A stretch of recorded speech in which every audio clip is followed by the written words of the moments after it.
আইন শৃঙ্খলা পরিস্থিতি সেটার সাথে আওয়ামী লীগের ফিরে আসা বা তাদের কার্যালয় খোলার সম্পর্ক আপনি দেখেন কিনা, এবং এই যে নির্বাচনের পরে বিভিন্ন সংঘাত আমরা দেখছি, সেখানে অনেক ক্ষেত্রে রাজনৈতিক দলগুলোর নেতাকর্মীরাও জড়িত, সেটার ব্যাপারে আসলে সরকারের পদক্ষেপগুলোকে আপনি কিভাবে দেখেন?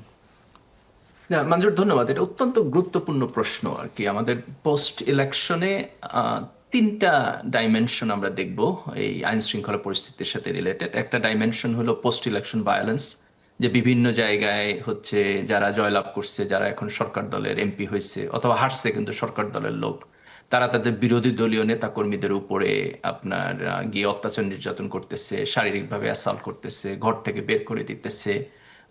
আমরা একটা একটা ধর্ষণের ঘটনার অভিযোগও শুনছি। আমি পরবর্তীতে কোনো ফলো আপ দেখি নাই আমাদের কোনো মেইন স্ট্রিম মিডিয়ায় যে আসলে ঘটনাটা কি ঘটেছিল, এবং এটা অত্যন্ত দুঃখজনক যে এই ইনফরমেশনগুলো আমরা খুব ক্লিয়ারলি এবং স্ট্রেট ফরওয়ার্ড পাচ্ছি না। তো এটা হচ্ছে একটা ডাইমেনশন। সেকেন্ড ডাইমেনশন হলো যে বিভিন্ন জায়গায় রাজনৈতিকভাবে সন্ত্রাসীরা এম্পাওয়ার্ড ফিল করবে। যেমন নড়াইলের ঘটনা এটার একটা উদাহরণ, যে ধরেন এতদিনে যত ভায়োলেন্স হলো না, এখন কেন হলো? তো রাজনৈতিক সরকার আসছে, সো সাম পিপল থিঙ্ক যে ওকে, আমি এখন পলিটিক্যালি পাওয়ারফুল, আমি এখন এটা করতে পারি। তো শুরুর দিকেই যদি সরকার এই সমস্ত ঘটনায় অত্যন্ত কঠোর ভূমিকা না নেয়, তাহলে আমরা খুব অল্প সময়ের মধ্যে কিন্তু দেখব যে এরকম সন্ত্রাস এবং ভায়োলেন্স বিভিন্ন জায়গায় ছড়ায় যাচ্ছে।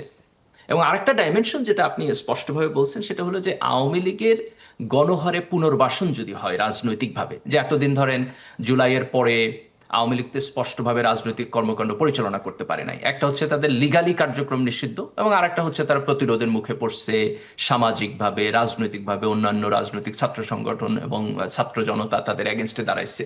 তার ফলে তাদের এই পুনর্বাসন প্রক্রিয়াটা আপনার বাধাগ্রস্ত হয়েছে। তো এখন তাদের পুনর্বাসন প্রক্রিয়াটা কি সহজ হবে কিনা, সহজ হওয়ার প্রশ্ন আসতে পারে। সরকারের দিক থেকে এটাকে ফ্যাসিলিটেট করা হবে কিনা, অথবা দল হিসেবে বিএনপি এটা ফ্যাসিলিটেট করবে কিনা। এখন ডক্টর এখানে গালিব, আমরা এক্ষেত্রে তো ট্রুথ অ্যান্ড রিকনসিলিয়েশনের কথা বিএনপি এবং জামাত দুই দলই তাদের ইশতেহারে বলছে, সেটার আসলে রূপটা কি হবে? এখানে যে আমি আমি এখানে যাইতে চাচ্ছিলাম। দেখেন, আওয়ামী লীগের ব্যাপারে আমাদের দুইটা জিনিসকে আলাদা করতে হবে। একটা হলো আওয়ামী লীগের সমর্থক গোষ্ঠী, যারা আওয়ামী লীগকে ভোট দিচ্ছে। যেমন ধরেন এইবার নির্বাচনে আগে আওয়ামী লীগকে ভোট দিচ্ছে, তারা গিয়ে বিএনপি এবং জামাতকে ভোট দিচ্ছে, এরকম একটা বড় অংশ আছে। আবার আওয়ামী লীগ নির্বাচনে নাই বলে ভোট দেয় নাই, এরকম একটা অংশও কিন্তু থাকতে পারে। বিশেষ করে আপনি দেখেন যে এবার ভোটের কাউন্ট হয়েছে 60%-এর মতো, সাধারণত ধরেন 70-র উপরে যাওয়ার কথা, আমরা 10% পাই নাই। এই 10%-এর কম্পোজিশন কি আমরা এক্স্যাক্টলি জানি না। এর মধ্যে অ্যাটলিস্ট 5% থাকতে পারে যে আওয়ামী লীগ নাই বলে তারা নির্বাচনে আসে নাই। তো এই যে যারা আওয়ামী লীগের সাপোর্টার, আমি তাদেরকে কিভাবে সমাজের মধ্যে অ্যাকোমোডেট করবো, এটা আমাদের জন্য একটা বড় প্রশ্ন। কিন্তু অ্যাট দ্য সেম টাইম যেটা আমাদের জন্য খুবই ডিস্টার্বিং, সেটা হলো যে আওয়ামী লীগের একটা ক্রিমিনাল পলিটিক্যাল এস্টাবলিশমেন্ট ছিল, যে এস্টাবলিশমেন্টের মধ্য দিয়ে হাসিনা এই ফ্যাসিবাদকে টিকায় রাখছে। যেই এস্টাবলিশমেন্ট জুলাইয়ে রাস্তায় দাঁড়াইয়া আমাদের আমাদের ভাই বোনদেরকে মারছে, যারা আপনি দেখছেন যে হেলমেট পরে আসছে, আইসা গুলি করছে, পিটাইছে। রাস্তায় তো শুধু পুলিশ ছিল না, শুধু র্যাব ছিল না, সেনাবাহিনী ছিল না, রাস্তায় আমরা ছাত্রলীগের সন্ত্রাসীদেরকে দেখছি, যুবলীগের সন্ত্রাসীদেরকে দেখছি, আওয়ামী লীগের সন্ত্রাসীদেরকে দেখছি। আমরা শরীফ ওসমান হাদির হত্যাকাণ্ডে একেবারে ক্লিয়ারলি আওয়ামী লীগের সংযোগ আমরা দেখতে পাইতেছি। তো এখন এই যে আওয়ামী লীগের ক্রিমিনাল এস্টাবলিশমেন্ট, আমি যদি এই ক্রিমিনাল এস্টাবলিশমেন্টকে স্বাভাবিক রাজনীতিতে অপারেট করতে দেই, তাহলে কি করবে তারা? তারা আবার সেই ফ্যাসিবাদ ফিরায় আনার জন্য চেষ্টা করবে।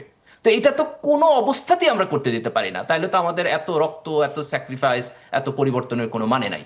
আবার at the same time question হইলো যে ধরেন আমার জনগোষ্ঠীর মধ্যে 5% লোক আছে, 10% লোক আছে যারা আওয়ামী লীগকে সাপোর্ট করে, এবং তারা জাস্ট সাপোর্টার, তারা এই ক্রিমিনাল এন্টারপ্রাইজের পার্ট না।